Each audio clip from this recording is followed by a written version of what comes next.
kita saksikan tayangan video capaian 3 tahun kepemimpinan Gubernur Bali dan Wakil Gubernur Bali.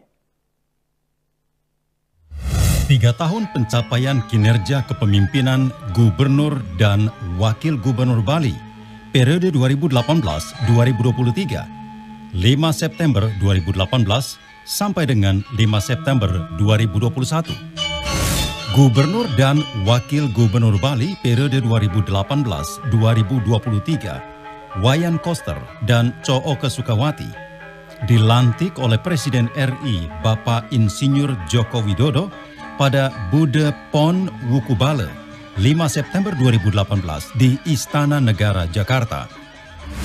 3 hari kemudian, bertepatan dengan Saniscara Umanis Wukubale 8 September 2018, pada sidang paripurna istimewa DPRD Bali, dilaksanakan serah terima jabatan dari penjabat Gubernur Bali, Bapak Hamdani, kepada Bapak Wayan Koster. Bersamaan dengan itu, disampaikan pidato pertama sebagai Gubernur Bali. Pada acara tersebut hadir anggota DPR RI dan DPD RI Dapil Bali, Forum Koordinasi Pimpinan Daerah Provinsi Bali, Bupati, Wali Kota, dan Ketua DPRD Kabupaten Kota, serta bendesa adat, Kepala Desa Lurah Sebali, seniman, budayawan, akademisi, dan tokoh masyarakat. Sesuai janji politik yang disampaikan saat kampanye, pasangan Gubernur dan Wakil Gubernur Bali, Wayan Koster dan Cooke Sukawati, meneguhkan visi, arah kebijakan, dan program prioritas pembangunan daerah Bali yang selanjutnya dituangkan dalam Rencana Pembangunan Jangka Menengah Daerah RPJMD Semesta Berencana Provinsi Bali tahun 2018-2023. Adapun visi pembangunan daerah Bali yang diusung yakni Nangun Satkerti Loke Bali, melalui pola pembangunan semesta berencana menuju Bali era baru, yang mengandung makna menjaga kesucian dan keharmonisan alam Bali beserta isinya untuk mewujudkan kehidupan kerama Bali yang sejahtera dan bahagia, skala niskala menuju kehidupan kerama dan gumi Bali sesuai dengan prinsip Trisakti Bung Karno, berdaulat secara politik, berdikari secara ekonomi, dan berkepribadian dalam kebudayaan, melalui pembangunan secara terpola, menyeluruh, terencana, terarah, dan terintegrasi dalam bingkai Negara Kesatuan Republik Indonesia berdasarkan nilai-nilai Pancasila 1 Juni 1945. Bali era baru, yaitu suatu era yang ditandai dengan tatanan kehidupan baru. Bali yang kawista, Bali kang tata titi tentram kertara harja, gemar ripah loh jinawi, yakni tatanan kehidupan holistik yang meliputi 3 dimensi utama, yaitu dimensi pertama bisa menjaga keseimbangan alam, krama, dan kebudayaan Bali, Jiniun Bali. Dimensi kedua bisa memenuhi kebutuhan, harapan, dan aspirasi kerama Bali dalam berbagai aspek kehidupan.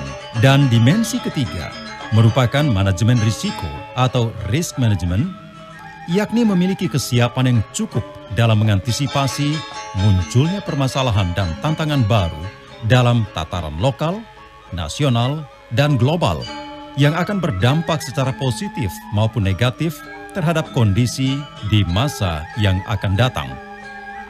Bali era baru diwujudkan dengan menata secara fundamental dan komprehensif pembangunan Bali mencakup 3 aspek utama: alam, krama, dan kebudayaan Bali yang bersumber dari nilai-nilai kearifan lokal Sadkerti, yaitu Atma Kerti, Segara Kerti, Danu Kerti, Wana Kerti, Jana Kerti, dan Jagat Kerti. Guna mewujudkan sekaligus memastikan visi monumental tercapai, ditetapkan 5 bidang program prioritas pembangunan. Pertama, bidang pangan, sandang, dan papan. Kedua, bidang kesehatan dan pendidikan. Ketiga, bidang jaminan sosial dan ketenagakerjaan. Keempat, bidang adat, agama, tradisi, seni dan budaya. Kelima, bidang pariwisata. Untuk memperkuat dan mempercepat pencapaian program prioritas tersebut, maka dibangun secara terpadu infrastruktur darat, laut, dan udara yang terintegrasi dan terkoneksi sebagai landasan hukum untuk menata pembangunan Bali secara fundamental dan komprehensif guna mengimplementasikan visi, misi, arah kebijakan, dan program prioritas telah disusun, ditetapkan, dan diundangkan sebanyak 40 peraturan, terdiri atas 15 peraturan daerah dan 25 peraturan gubernur. Produk hukum dasar terdiri dari 4 peraturan daerah. Produk hukum untuk prioritas bidang pangan, sandang, dan papan terdiri dari 7 peraturan. Produk hukum untuk prioritas bidang kesehatan dan pendidikan terdiri dari 5 peraturan. Produk hukum untuk prioritas bidang jaminan sosial dan ketenagakerjaan terdiri dari 5 peraturan. Produk hukum untuk prioritas bidang adat, agama, tradisi, seni dan budaya terdiri dari 7 peraturan. Produk hukum untuk prioritas bidang pariwisata terdiri dari 4 peraturan. Produk hukum pendukung bidang infrastruktur, energi, dan lingkungan hidup terdiri dari 8 peraturan. Sedang diproses 6 peraturan pendukung yang baru. Peraturan pendukung dalam pembentukan Perseroda dan Perumda akan berfungsi untuk memaksimalkan pengelolaan aset daerah di kawasan Pusat Kebudayaan Bali dan Portal Satu Pintu Pariwisata Bali sebagai sumber pendapatan asli daerah Provinsi Bali. Sedangkan Bupda akan mengelola sektor real di desa adat. Bersamaan dengan pencapaian bidang legislasi itu, 3 tahun kepemimpinan pasangan gubernur dan wakil gubernur Bali, Wayan Koster dan Co Oke Sukawati, telah berhasil mencapai hasil yang fenomenal dalam berbagai bidang pembangunan. Pencapaian bidang pangan, sandang, dan papan, meningkatnya ekspor hasil pertanian, perikanan, dan kerajinan rakyat, ekspor manggis ke Tiongkok dan Uni Emirat Arab, kakao ke Jepang dan Eropa, buah naga ke Tiongkok, dan jeruk nipis ke Maladewa, pengembangan dan fasilitasi izin edar, kemasan, branding industri, dan promosi arak Bali. Penguatan produk industri sandang bekerja sama dengan Dekranasda Provinsi Bali, antara lain pelestarian dan promosi tenun songket, tenun endek, dan produk cindramata. Fasilitasi pameran produk IKM UMKM Bali Bangkit dan pameran lukisan oleh Dekranasda Provinsi Bali secara online dan offline tahun 2020 dan 2021 dalam masa pandemi COVID-19. Keberpihakan pada pelaku UMKM melalui pembebasan biaya sewa stand pameran pada Pesta Kesenian Bali tahun 2019 dan 2021. Menyelenggarakan program Pasar Gotong Royong Kerama Bali untuk memfasilitasi para kelompok tani, nelayan, dan pengrajin dengan konsumen setiap Jumat di masing-masing kantor pemerintahan, BUMN, BUMD, dan swasta. Pencapaian bidang kesehatan, melaksanakan pelayanan Jaminan Kesehatan Nasional Kerama Bali Sejahtera JKN-KBS yang mencapai 91,29% Universal Health Coverage UHC. Sudah beroperasi unit layanan kanker terpadu di Rumah Sakit Bali Mandara. Pencapaian bidang pendidikan, pemuda, dan olahraga. Telah dan sedang dibangun sebanyak 10 SMA, SMK baru di Denpasar, Karangasem, Badung, dan Gianyar untuk meningkatkan kapasitas pelayanan pendidikan sejalan dengan meningkatnya siswa baru. meningkatkan tunjangan kepala sekolah SMA, SMK, dan SLB se-Bali dari yang awalnya hanya Rp1.500.000, 4 kali lebih besar menjadi Rp6.250.000. Sedang dirancang model penyelenggaraan pembelajaran secara hybrid, menerapkan metode kombinasi tatap muka, luring, dan daring yang bertujuan agar pembelajaran menjadi lebih mudah, efektif, dan efisien. Sedang diproses penggantian buku pelajaran agama Hindu agar sesuai dengan Diresta Bali melalui Dirjen Bimas Hindu Kementerian Agama Republik Indonesia. Pencapaian bidang jaminan sosial dan ketenagakerjaan telah terlaksana program baru berupa layanan Sistem Pelindungan Pekerja Migran Indonesia PMI Krama Bali yang menjadi pusat data dalam mempermudah pelayanan dan pelindungan mulai dari sebelum, sedang, dan setelah bekerja. Pencapaian bidang adat sangat lengkap dan mantap. Telah terlaksana program menyeluruh terkait penguatan kedudukan, fungsi, dan kewenangan desa adat. Meskipun pendapatan daerah mengalami penurunan akibat pandemi COVID-19, Gubernur Bali tetap berkomitmen merealisasikan dana desa adat dari APBD Semesta Berencana Provinsi Bali tahun 2021 masing-masing sebesar Rp300 juta per desa adat dengan total anggaran sebesar Rp447,9 miliar. Telah dirancang dan dioperasikan Sistem Informasi Keuangan Desa Adat (SIKWAD) sebagai panduan tata kelola keuangan modern desa adat. Telah selesai dibangun dan dioperasikan Kantor Majelis Desa Adat MDA Provinsi Bali, Kantor MDA Kabupaten Jemberana, Karangasem, Bangli, Tabanan, Buleleng, Gianyar, Badung, dan Denpasar. Kantor MDA Kabupaten Kelungkung sedang dibangun, akan selesai pada bulan September 2021. Pembangunan kantor MDA Provinsi dan Kabupaten Kota se-Bali menggunakan lahan milik pemerintah Provinsi Bali. Kantor MDA dilengkapi dengan tenaga administrasi, perlengkapan kantor, dan dana operasional.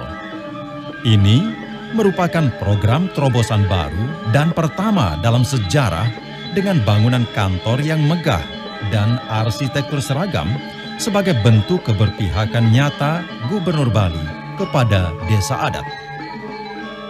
Total anggaran pembangunan sebesar Rp37,5 miliar bersumber dari bantuan Program Tanggung Jawab Sosial CSR, BUMN, BUMD, dan perusahaan swasta. Pencapaian bidang keagamaan.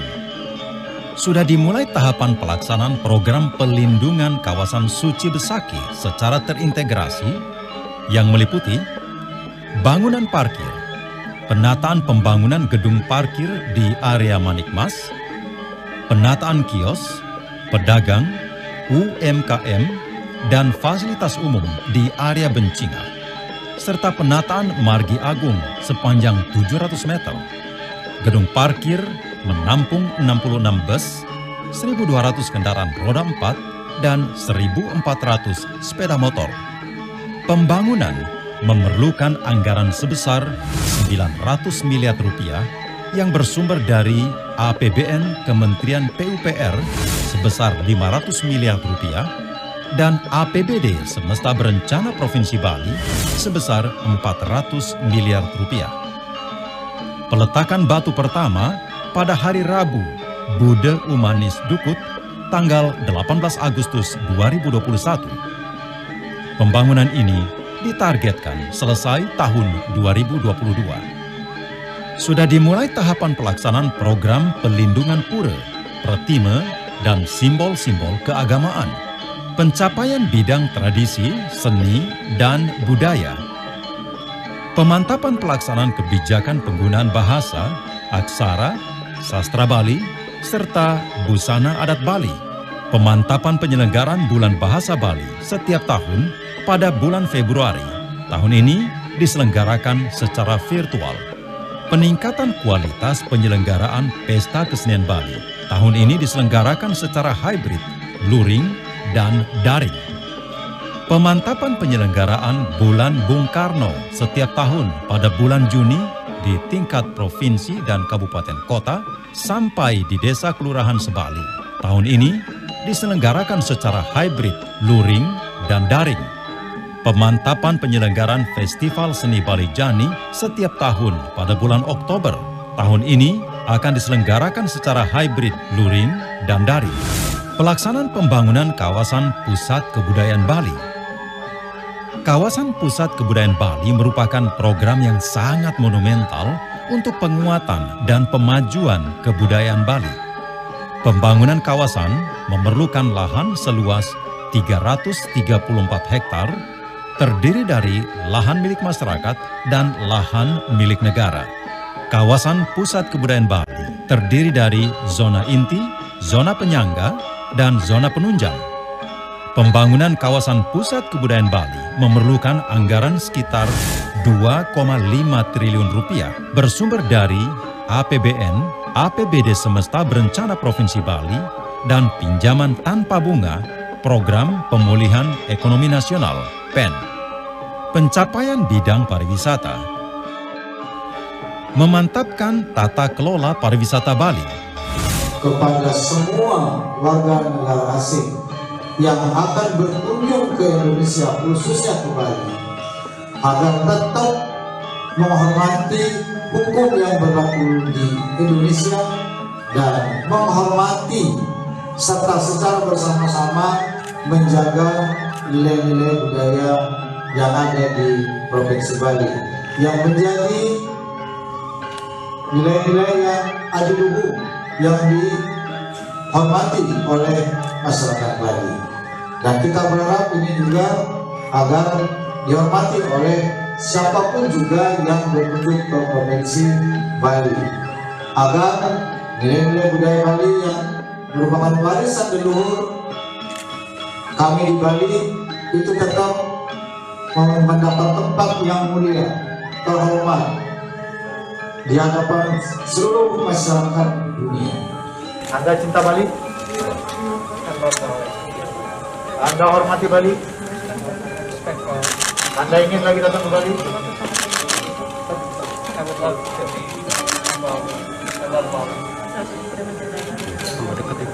Kalau mau datang ke Bali, hormati nilai-nilai budaya Bali.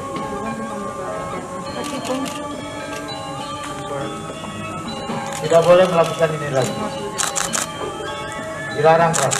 Santun tertib di Bali. Oke? Yes. Komitmen? Sorry. Ya? Sorry. Kalau tidak disiplin tertib akan dipitah.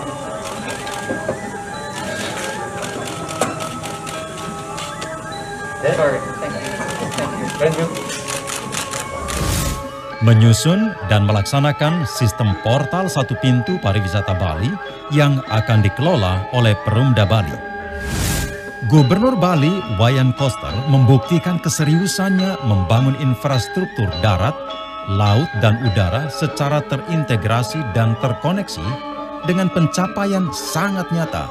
Pembebasan tanah untuk pembangunan ruas jalan shortcut Singaraja Mengwitani, titik 3, 4, 5, 6, 7, 8, 9, 10 sudah tuntas dengan anggaran sebesar 200,1 miliar rupiah yang bersumber dari APBD Semesta Berencana Provinsi Bali tahun 2020. Melanjutkan pembangunan ruas jalan shortcut Singaraja Mengwitani pada titik 7 dan 8 dengan anggaran sebesar 145 miliar rupiah yang bersumber dari APBN Kementerian PUPR tahun anggaran 2021-2022. Peletakan batu pertama telah dilaksanakan pada hari Kamis Respati Umani Sinta 2 September 2021.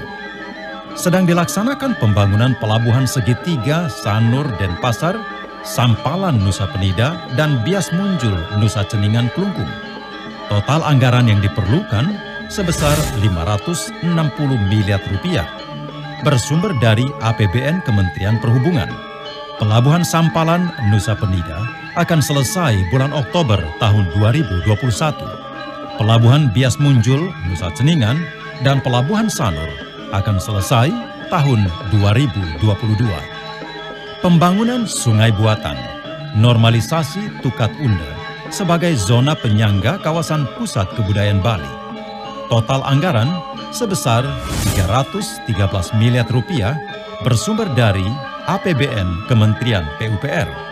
Pembangunan dilaksanakan mulai tahun 2020 dan selesai tahun 2022. Telah selesai direhabilitasi dan dikembangkan Stadion Kapten Iwayan Dipte, Kabupaten Gianyar dengan anggaran sebesar 171 miliar rupiah bersumber dari APBN Kementerian PUPR sebagai tempat penyelenggaraan Piala Dunia U20 tahun 2023. Sedang diselesaikan pembangunan Pasar Sukawati Blok A, B, dan C Gianyar dengan total anggaran sebesar 167 miliar rupiah bersumber dari APBN Kementerian PUPR selesai akhir tahun 2021. Penyediaan infrastruktur sumber daya air, fasilitasi pembangunan bendungan Sidan di wilayah perbatasan Kabupaten Badung, Gianyar, dan Bangli di atas lahan seluas 82,7 hektar. Total anggaran pembangunan sebesar 1,735 triliun rupiah bersumber dari APBN Kementerian PUPR. Pembangunan dilaksanakan mulai tahun 2020 dan selesai tahun 2023. Fasilitasi pembangunan bendungan Tamblang di Kabupaten Buleleng di atas lahan 79 hektar. Total anggaran pembangunan sebesar 793,8 miliar rupiah bersumber dari APBN Kementerian PUPR. Pembangunan dilaksanakan mulai tahun 2020 dan selesai tahun 2022. Program Bali Mandiri Energi dengan energi bersih. Kebijakan penyediaan energi listrik di Bali diarahkan menuju Bali Mandiri Energi dengan energi bersih. Bidang lingkungan hidup dan pelestarian tanaman lokal Bali. Memantapkan pelaksanaan program pembatasan timbulan sampah plastik sekali pakai. Mulai melaksanakan program pengelolaan sampah berbasis sumber di desa, kelurahan, dan desa adat sesuai pedoman yang telah disusun dengan slogan Desaku Bersih tanpa mengotori desa lain. Memantapkan pelaksanaan program pelindungan danau, mata air, sungai, dan laut. Percepatan pelaksanaan program pertanian organik. Penyediaan dan pengelolaan data serta sistem informasi.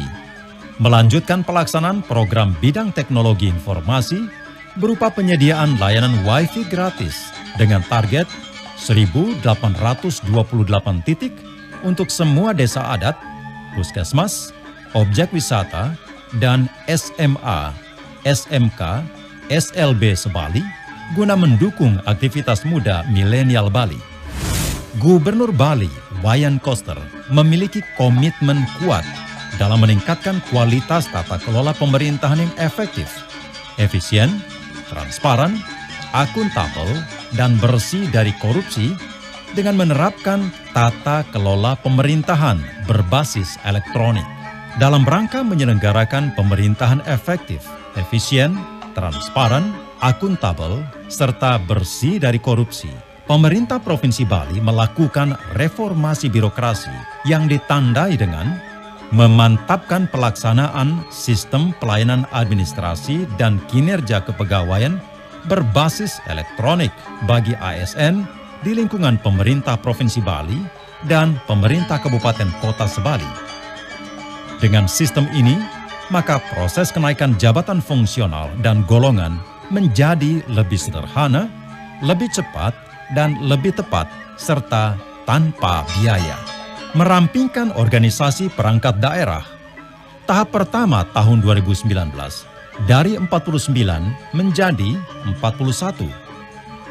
Tahap kedua tahun 2021 dari 41 menjadi 38. Memantapkan program koordinasi, supervisi, dan pencegahan korupsi di lingkungan pemerintah Provinsi Bali dan Kabupaten Kota Sebali atas arahan Komisi Pemberantasan Korupsi (KPK), menerapkan sistem laporan pengaduan masyarakat online yang terintegrasi dengan Sistem Pelayanan Pengaduan Pelayanan Publik Nasional atau SP4N yang disebut SPAN Lapor. Yang cukup menggembirakan adalah prestasi pencapaian kinerja pembangunan. Tingkat kemiskinan sebesar 4,53%, terendah di bawah rata-rata nasional sebesar 10,14%. Data BPS Maret 2021. Tingkat pengangguran sebesar 5,42%, di bawah rata-rata nasional sebesar 6,26%. Data BPS Februari 2021. Indeks Pembangunan Manusia IPM sebesar 75,5, di atas rata-rata nasional sebesar 71,94. Data BPS 2020. Indeks Pembangunan Kebudayaan IPK sebesar 65,39, di atas rata-rata nasional sebesar peringkat 2 nasional dari Kemendikbud RI tahun 2020. Ekonomi Bali mengalami pertumbuhan negatif kontraksi sebesar minus 9,31% tahun 2020 dan minus 9,85% pada triwulan pertama tahun 2021 akibat dari munculnya pandemi COVID-19 yang telah melumpuhkan pariwisata Bali. Mempertahankan Bali sebagai pulau dengan predikat destinasi terpopuler dunia versi perusahaan perjalanan wisata daring TripAdvisor tahun 2021. Telah terjadi peningkatan omset penjualan produk busana adat Bali dan endek Bali, kain tradisional Bali, di industri pengrajin dan pedagang naik 160%. Tahun 2020 sama dengan 4,1 miliar rupiah menjadi 10,1 miliar sampai bulan Juli tahun 2021. Ini merupakan hasil nyata dari penerapan Pergub Bali nomor 79 tahun 2018 tentang Hari Penggunaan Busana Adat Bali dan Surat Edaran Gubernur Bali nomor 4 tahun 2021 tentang penggunaan kain tenun endek Bali, kain tenun tradisional Bali. Penggunaan plastik sekali pakai telah berkurang signifikan mencapai 90% pada pasar modern, hotel, dan restoran, dan mencapai 35% pada pasar tradisional. Ini merupakan hasil nyata dari penerapan Pergub Bali nomor 97 tahun 2018 tentang pembatasan timbulan sampah plastik sekali pakai. Telah mulai menggeliat penggunaan dan berkembang usaha minuman destilasi arak Bali. Pada tahun 2020, jumlah perajin arak sebanyak 1.316, jumlah sentra arak sebanyak 14, jumlah koperasi arak sebanyak 2, dan jumlah distributor arak sebanyak 15. Pada tahun 2021, bertambah menjadi jumlah perajin arak sebanyak 1.491,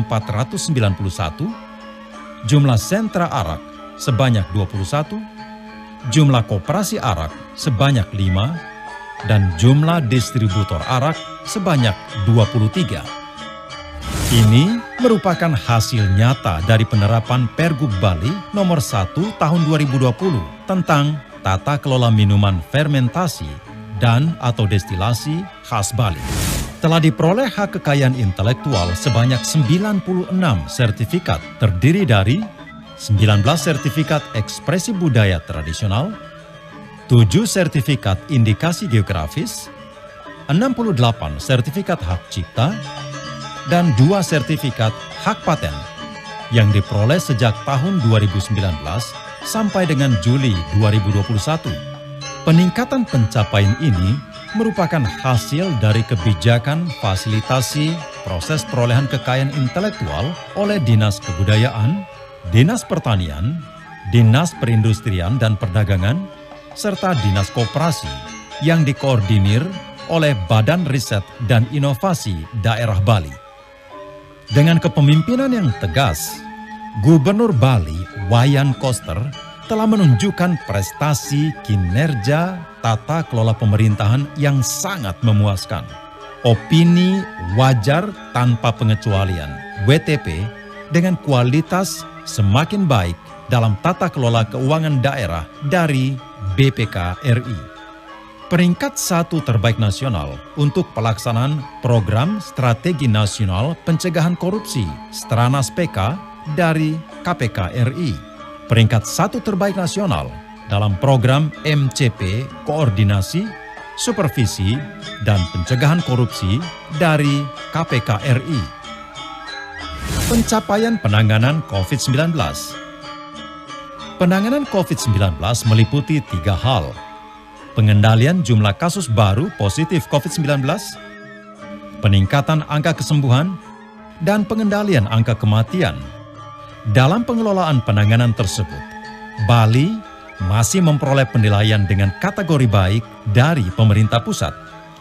Pemerintah Provinsi Bali bersama Pangdam 9 Udayana dan Kapolda Bali beserta jajaran, Bupati, Wali Kota, Kepala Desa, Lurah, dan Bendesa Adat Sebali, serta berbagai komponen masyarakat terus bekerja keras dalam penanganan pandemi COVID-19 agar semakin baik.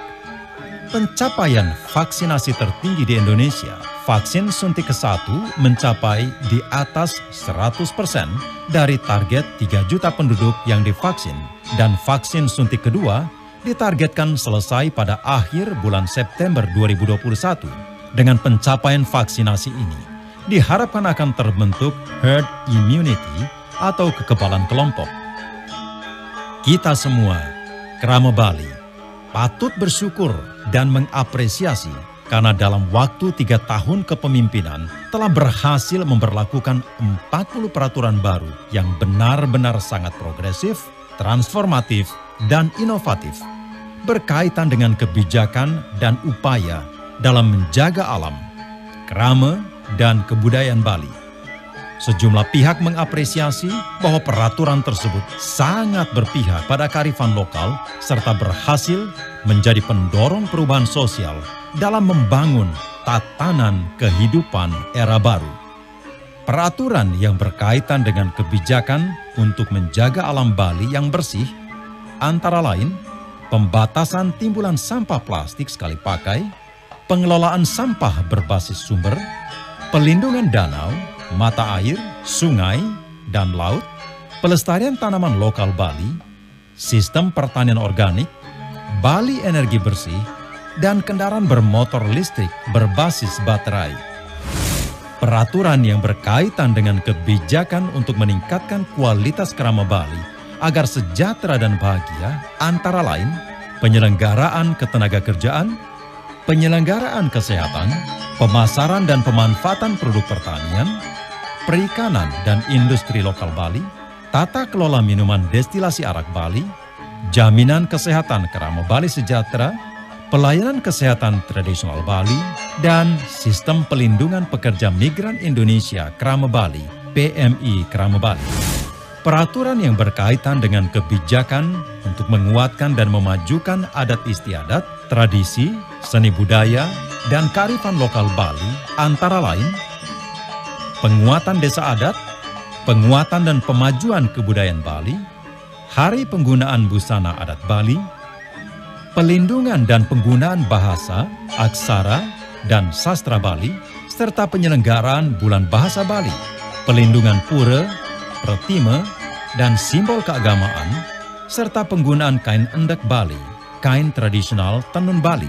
Patut diakui bahwa banyak hal baru yang akhirnya berhasil dirumuskan menjadi peraturan. Dari tidak mungkin menjadi mungkin, dari tidak ada menjadi ada, dari yang sejak lama hanya diimpikan, sekarang menjadi kenyataan, bahkan bisa mewujudkan sesuatu yang sebelumnya sama sekali tidak pernah terbayangkan. Atas pencapaian tersebut, Gubernur Bali Wayan Koster dan Wakil Gubernur Bali Cooke Sukawati menyampaikan apresiasi dan penghargaan kepada pimpinan dan anggota DPRD Provinsi Bali, Forum Koordinasi Pimpinan Daerah Provinsi Bali, aparatur pemerintahan Provinsi Bali, Bupati, Wali Kota, Camat, Kepala Desa, Lurah, dan Bendesa Adat Sebali, serta seluruh Kerama Bali. Tidak lupa, ucapan terima kasih disampaikan kepada pihak yang telah menyampaikan baik saran konstruktif maupun kritik keras pedas. Terhadap kritik keras dan pedas yang disampaikan melalui media sosial tersebut, Gubernur dan Wakil Gubernur Bali memandang sebagai suatu kepedulian dan tanggung jawab bersama dalam pelaksanaan pembangunan Bali. Selanjutnya, Gubernur dan Wakil Gubernur Bali mengajak seluruh semeton Kerama Bali agar berpartisipasi aktif, solid bergerak dalam menyukseskan visi Nangun Satkerti Loke Bali melalui pola pembangunan semesta berencana untuk Bali, era Bali.